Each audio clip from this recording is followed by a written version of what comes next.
bienvenue dans ce deuxième tuto. J'espère que vous allez tous bien. Aujourd'hui, je vais vous parler comment importer des fichiers sur Premiere Pro et ainsi que la création de votre première séquence sur Premiere Pro. Du coup, c'est parti! Donc ici, comme vous pouvez voir, j'ai déjà ouvert mon fichier qui date de notre dernière séquence de Premiere Pro. L'importation. Il s'agit d'introduire des éléments tels que les rushs, l'audio, les musiques ou même les images dans votre programme. Mais qu'est-ce qu'un rush? Un rush dans le glossaire du montage, c'est un mot anglais qui désigne les prises de vue effectuées lors du tournage. Bien sûr, il existe plusieurs façons d'importer votre fichier sur Premiere Pro. Aujourd'hui, je vais vous en montrer deux façons. Alors, la première façon que j'appelle un peu le clic droit.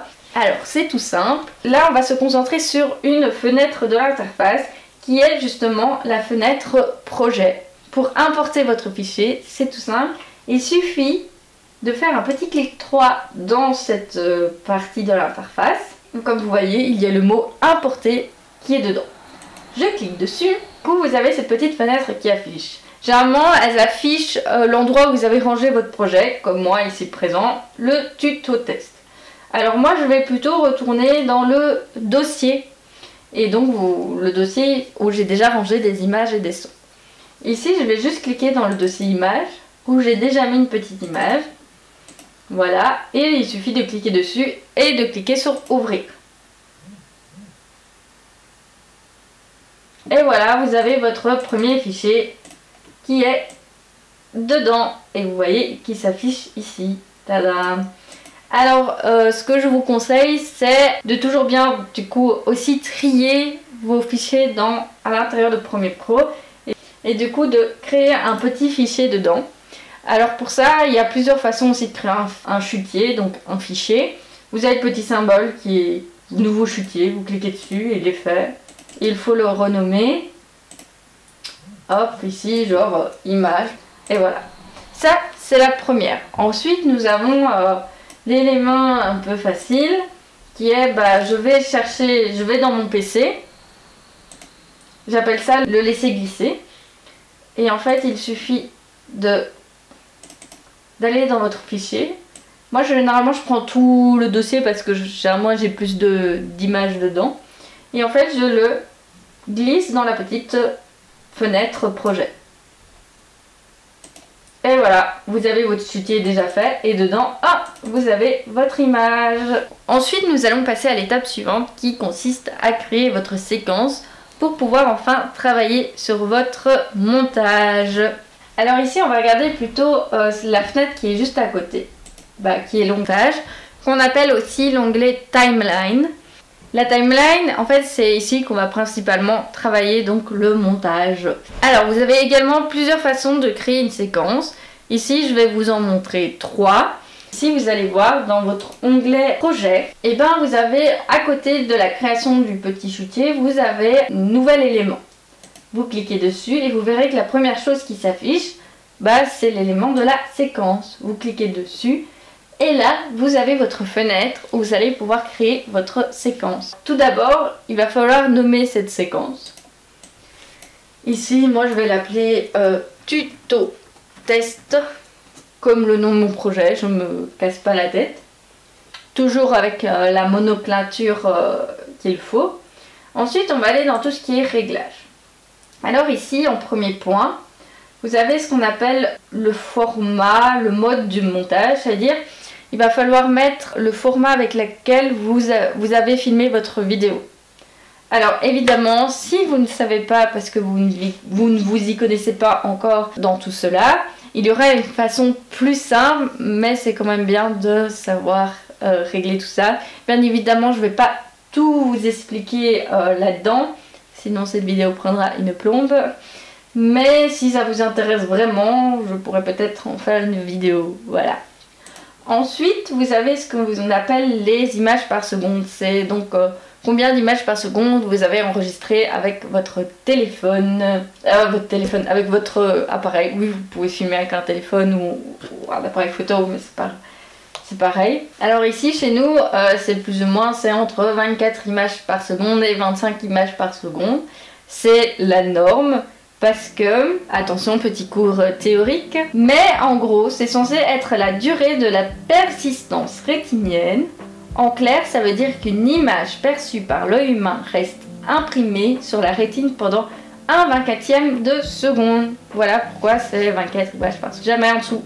Alors ensuite nous avons la taille de l'image, c'est un peu le format de votre image. Je vais vous afficher plusieurs formats qu'il existe dans le monde. Il y a le HD, la 4K, etc. Alors pour être plus précis, la HD correspond à un format de 1920 sur 1080. Alors nous avons l'UHD qui elle correspond à du 4K, c'est du 3840 sur du 2160.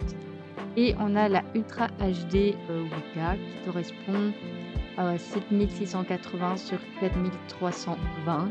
Voir que sur l'image, j'affiche différents formats. Vous pouvez noter 4 tiers. Alors le terme 4 tiers, ça désigne en fait la proportion de l'image et de l'écran de la télévision. Ici, c'est généralement le 4 tiers, c'est un peu le format carré en télévision.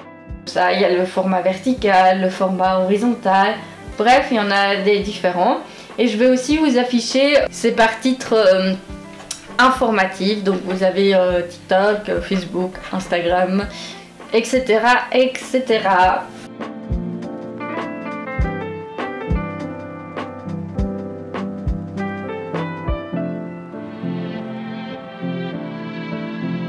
Pour l'audio, nous avons le taux d'échantillonnage 48 000 Hz. Alors, pour l'audio, nous avons la norme de 48 kHz.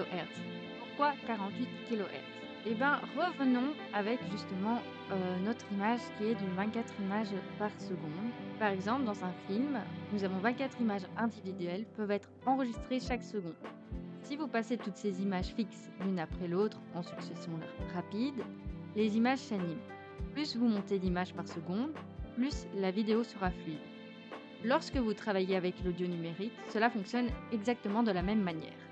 L'onde sonore sera posée à des endroits précis. Seulement dans ce cas, on parle de fréquence d'échantillonnage. Je vous explique juste après ce qu'est une fréquence d'échantillonnage.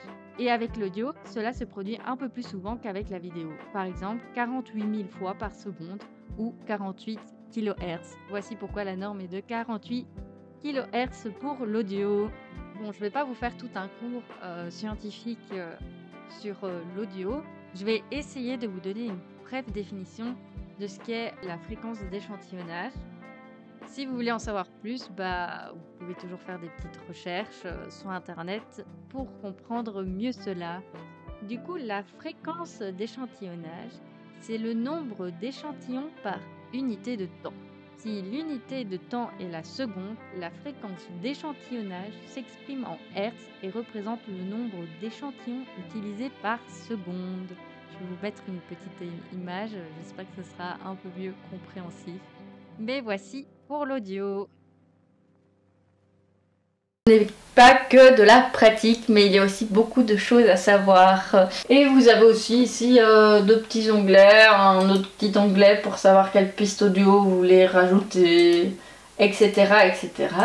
Une fois que cela est complété, il suffit d'appuyer sur le bouton OK et vous avez votre première séquence qui est créée.